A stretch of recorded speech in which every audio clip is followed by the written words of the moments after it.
Now I give the floor the first keynote speaker, Anna Bartkiewicz. Thank you very, very much for the invitation. I am happy to share with some works made by our Torun major team. And I want to stress some works because I think that our 32-meter Torun dish is like an older sister of the Urbane dish. So what we have achieved, I hope we can, since we have been collaborating together, so we can summarize I can start summarizing it. So let's start. Our team in Torun is led by Professor Marian Szymczak, and we have a little bit a younger generation. So we have Paweł Wolak, Mateusz Olech. He moved to the most to the east of Poland. Myself, and we have two PhD students, Michał Duriasz and Agnieszka Kobak. All together, the work on the methanol major emission in high mass star formation is quite difficult, time consuming, and we need a lot of stamina, energy, and the manpower to lead the studies. So let me introduce that in the cosmic space, in the interstellar medium, we have a natural masers. They appear naturally when the LTE condition are violated, and we have some molecules that are pumped either collisionally or radiatively, and they can emit very intense lines, the typical for maser emission. So in general, there are four molecules that exhibit this maser emission, like OH radical, water, methanol, and SiO, and they, in general, appears in a very dense regions, like newly born high and low mass stars, and also evolved stars. And in general, again, maser emission reaches regions that are not easy for studies at other wavelength ranges.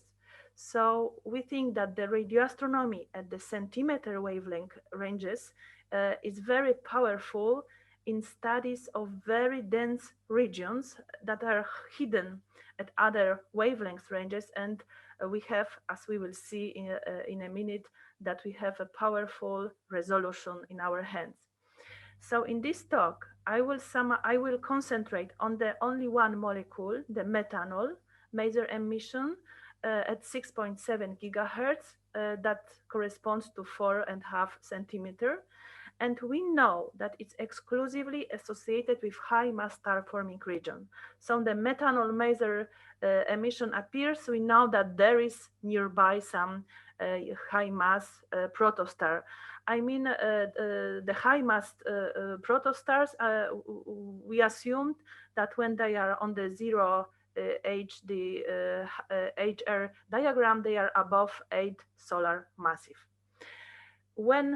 Since we have a bright lines, the amazing lines, when we observe them with high angular resolution instruments, the very long baseline interferometry technique, it provides us useful information on the morphology, the distribution of the maser clouds and their kinematics, and we cannot reach the young massive protostars, but we can study the environment around the high mass protostars. So we can see somehow how the material is dancing around the young stellar objects.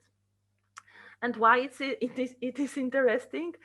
Because the evolution of high mass young stars is quite a key topic of modern astrophysics. We know they end up as a supernovae or black holes, but we still don't know how the massive stars are being born. And they are hidden in dense and the distance environment, and they evolve faster than the less massive stars like our sun. So they are in general difficult to study. And since the maser emission is so amazing that this is bright, so the maser clouds are bright. They have small sizes, so the typical sizes are about a few astronomical units, and they lie close about 100, 1000 astronomical units from the central object, from the massive young stars in the case of the methanol maser. So such characteristic allow us to study single maser clouds at the distances of even. This is the farthest methanol maser that was detected in our galaxy, or at the distance of 20 kiloparsecs. So it's meaning that, as you see on the bottom graphic, that we were, the team led by Alberto Sanna from Italy, from the Earth, they studied the star forming region that was on the another side of the galaxy, because the masers are bright and they can reach us from the farthest sides of our galaxy. And we can follow in detail kinematics of the neutral gas around the invisible, even for our modern instruments, high mass protostars. So for 20 years now, we have been using the 32-meter dish in Torun, and we have been surveying, discovering, and monitoring the methanol masers towards the galactic plane. In 2002, so ages ago, about 100 methanol maser sources were described by Professor Szymczak, and among them 26 were new sources. They never detected before.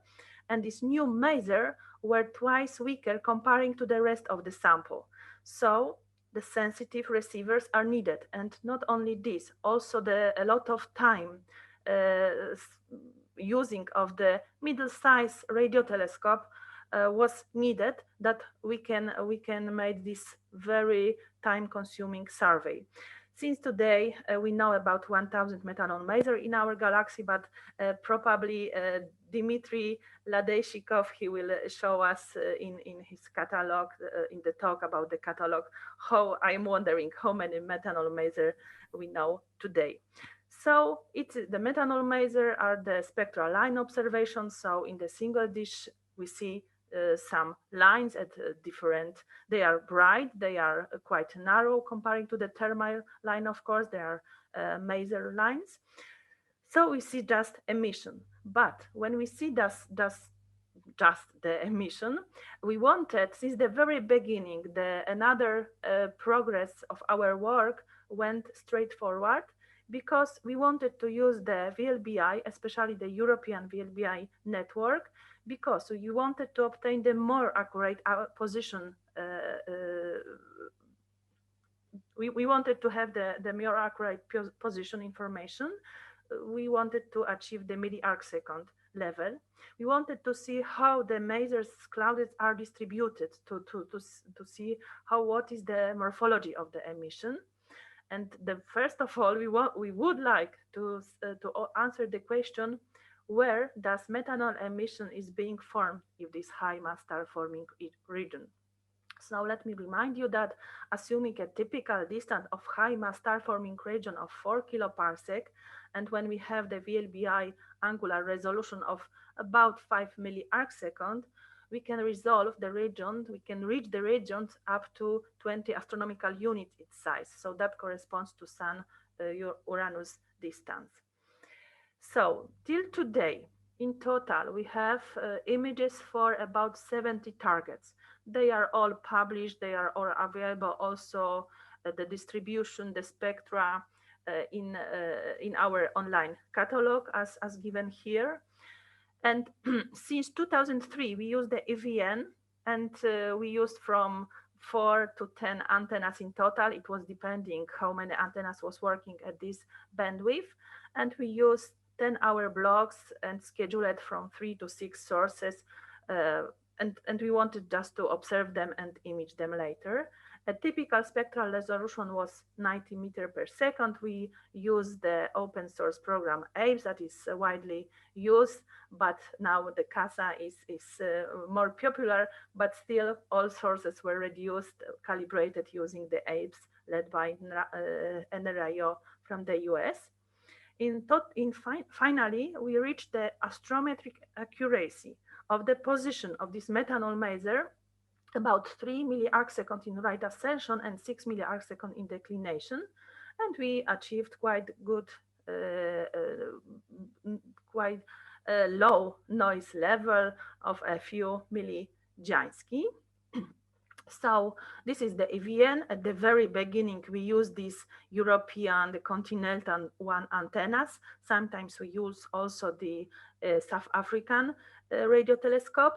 And now, since a few years already, the Eastern antennas are in the EVN, and also they have the C-band receivers like Irbene appeared in the meantime. So we are, of course, in every project we are using it, and we obtain more sensitive images. So it's good for us. If anyone is interested, you can see what the telescopes belong to the EVN and what bandwidth they provide on the JIVE webpage, going to the evlbi.org and to see the telescopes.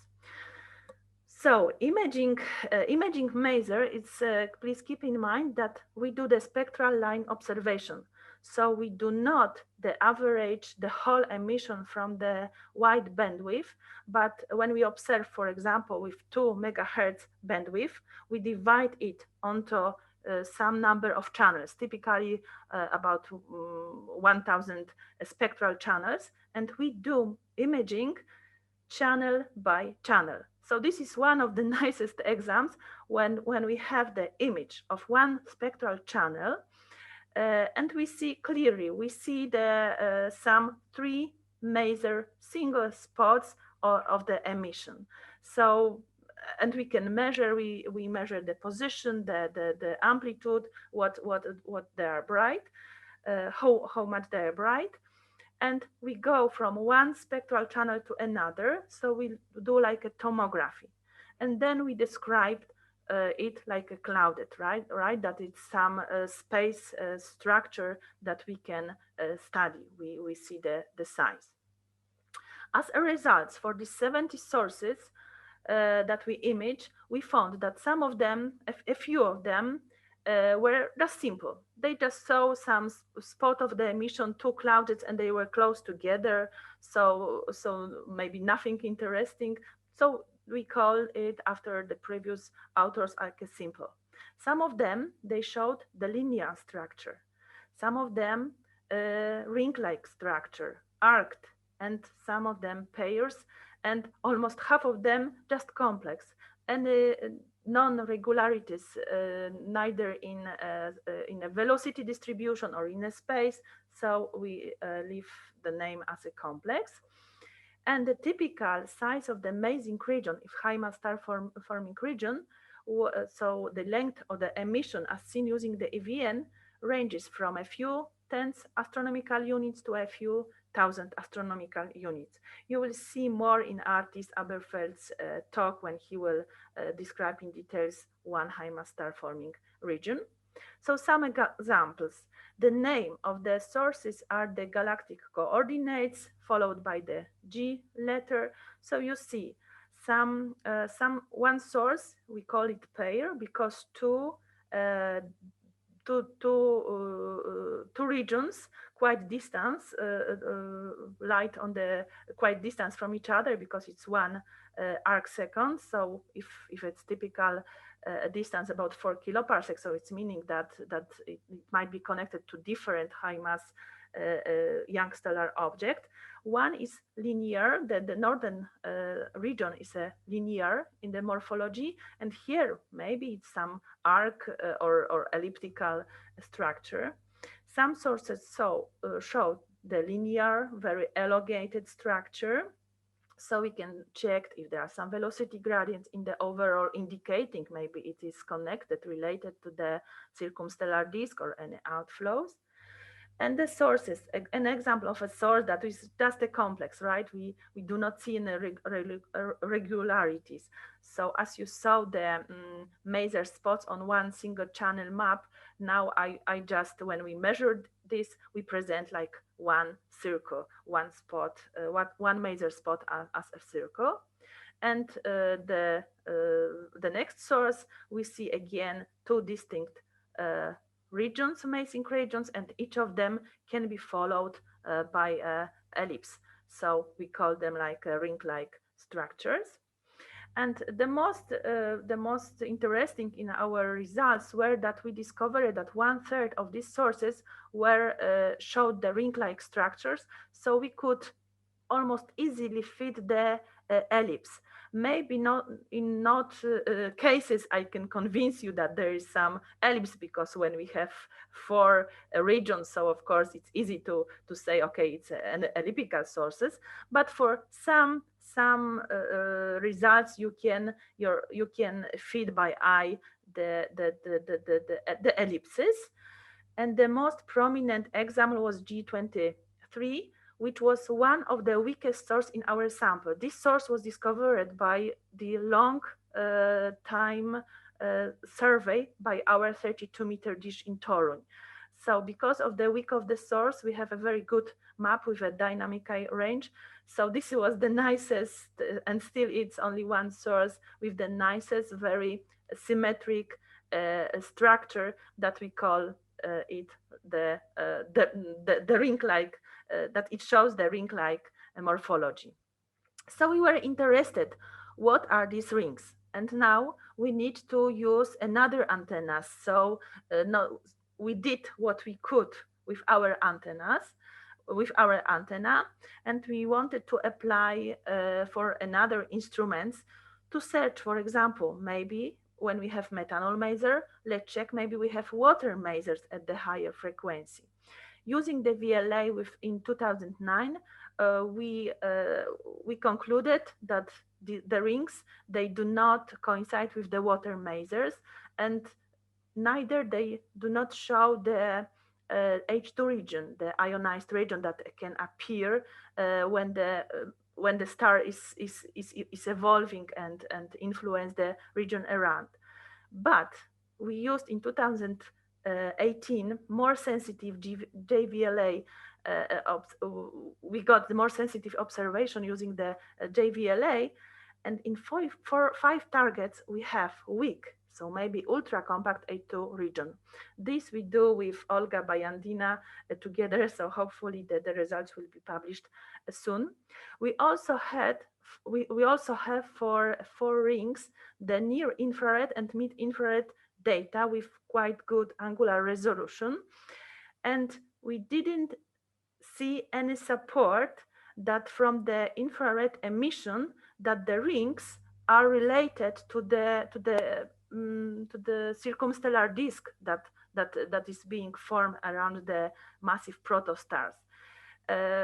So we had some another scenarios.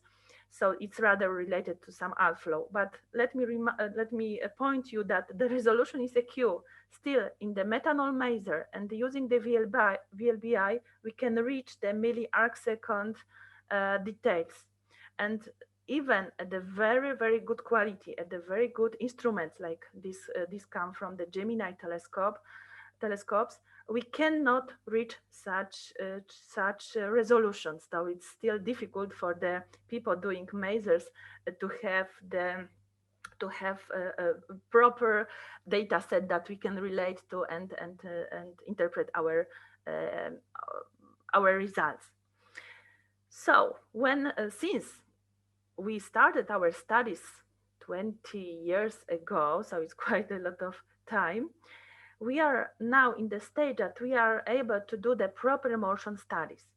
When we assume that our sources are at a distance of 3-4 kiloparsecs, and when we assume that the single maser cloudlets may move at the distance of 10 kilometers per second, so we can estimate that after 5 years we can start doing the proper motion studies. So it's meaning that it means we are repeating the same EVN observation with the same calibration, and we will detect the some displacement of the maser cloudlet. Of course, they will be related to the galactic rotation, to the parallaxes, and also the internal, the source-specific proper motion. So our rings are in cycles, like you can see on these bars here. That's just to point you how large they are. We could fit ellipses to each distribution, and in very preliminary studies, we showed that almost in all sources, the ellipse fitting was showing that they are expanding. So the major axis, minor axis, and we see that it was increase in size of the major axis. So definitely we saw that there is something expanding from the center. Here you have the same, but showing the arrows and the size of the proper motion. So in none of object we saw any infall.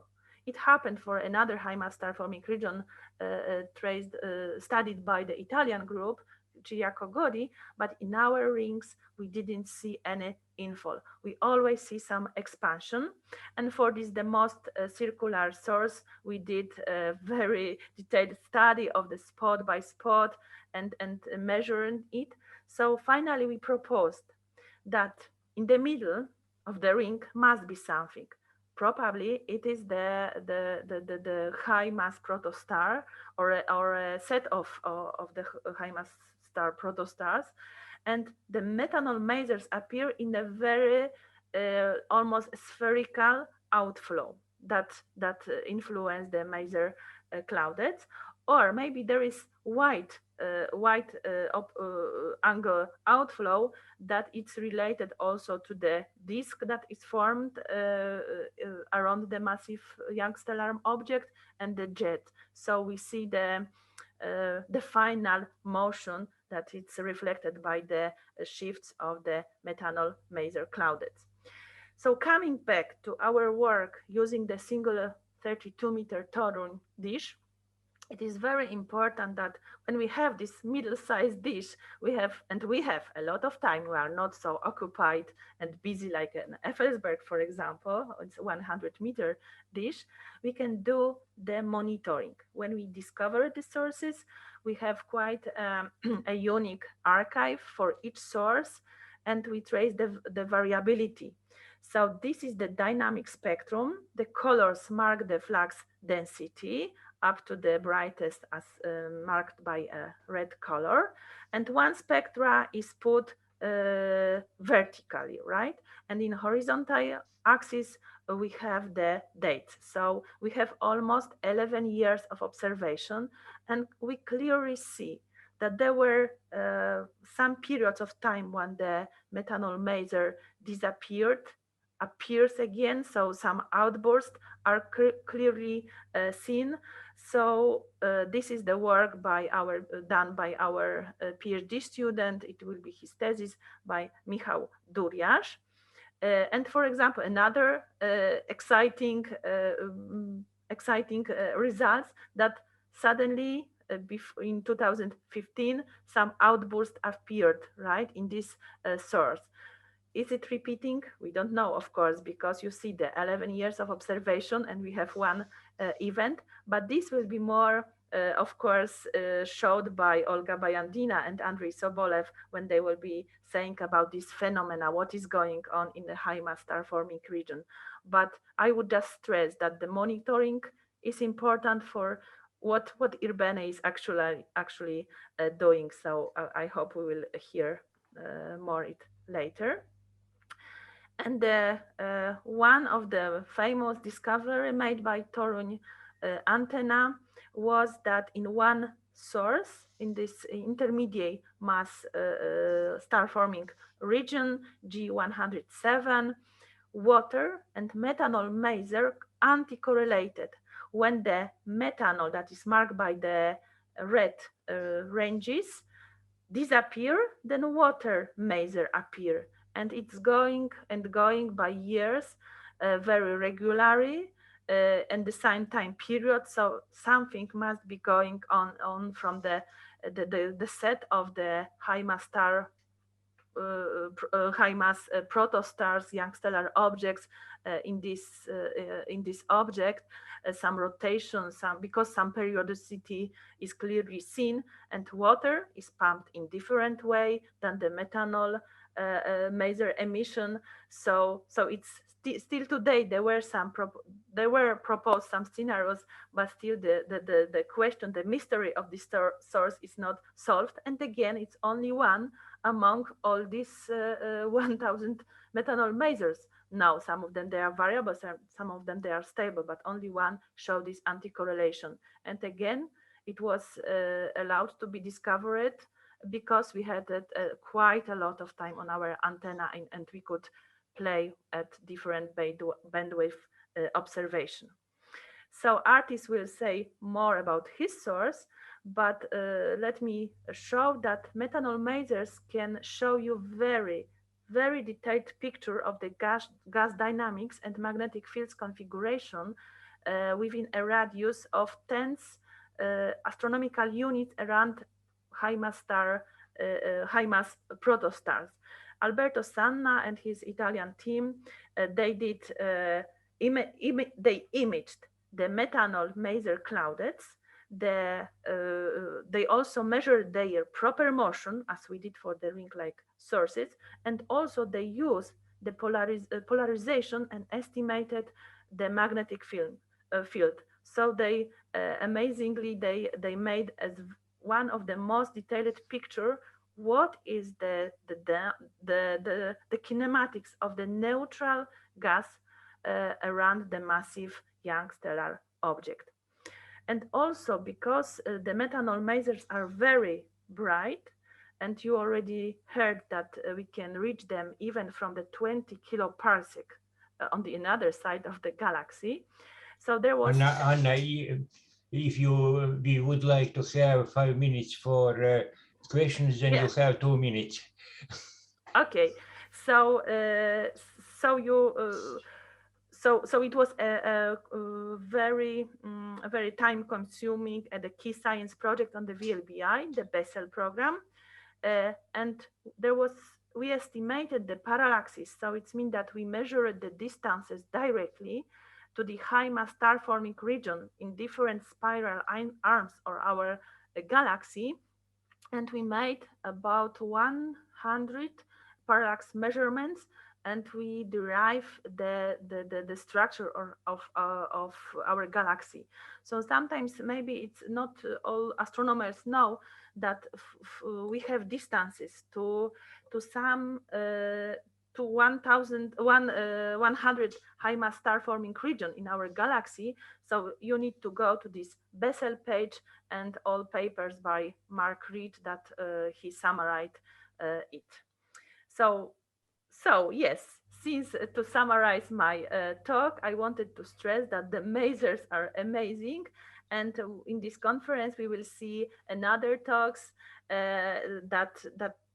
and some very details what we can achieve with masers, and why single dish and why the interferometric observation must go together, and the middle size radio telescope like Urbane, like Torui, can do really good job. So thank you very much.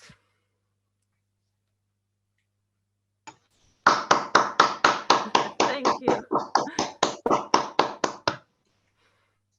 Thank you very much for the great speech. But now we have about 5 minutes for questions.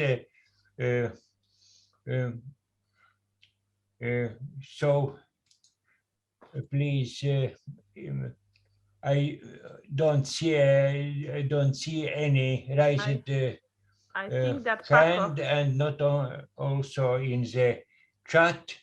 Please ask directly then. Ivar, hello, this is Paco Colomer. Yes, well, I wanted to ask Anna. Well, first of all, thank you, Anna. It has been a great talk. It's a great result, and the Torun group is a true reference in the study of these sources, of the maser sources in high mass stars. Now, I think we have been more or less hearing and assuming for a long time that these masers were linked to the accretion disk. And now this result actually is quite a change of paradigm.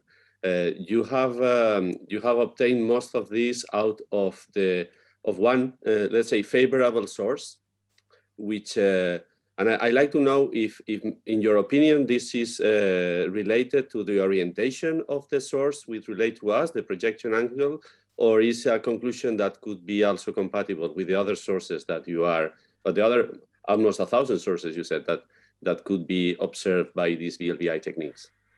Yes, but yes. Oh, yeah. We have 70 sources, so more are waiting. We have, of course, more data, but when you have not so nice structure like a circular structure, so it's difficult to point where the central source is. The Italians group, led by Luca Moscadelli, Alberto Sanna, they did a great job. They described in details high mass star forming region in I don't know, maybe up to 10 sources, but they had the observation at different wavelengths. So even they used recently ALMA, but they have from SMA, so they could point where the ISO is. And they propose that there is sometimes the methanol are related to the rotation disk, and sometimes there are in the middle of the rotation disk and related to and affected by the outflow. So maybe it is difficult to state that all ring-like or arced sources are related to this outflow, rather.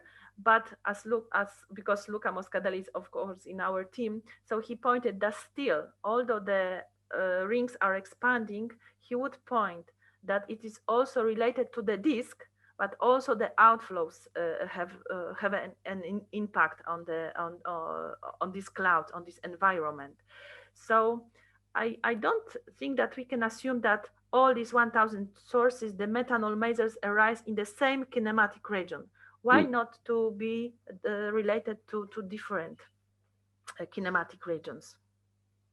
Thank you. Very short questions from Juris Kalvans. We have 1 minute.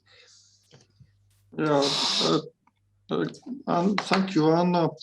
Could you please detail if are there any hypotheses why does methanol masers and water masers are mutually excluding?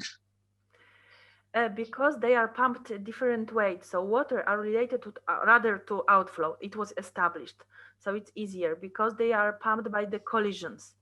And the methanol, it's rather, we assume that it's by the infrared. So radiatively pumped. So far, they always trace the different kinematic regions. But interferometric studies, they show that sometimes we have coincidence up to tenths of the astronomical units. So quite close in an astronomical sense. But the theory says that they are pumped in different ways. But probably Andrei Sobolev can comment it at that time if it's still a valid assumption, as I understand. Of course, I can comment, but if somebody asks me.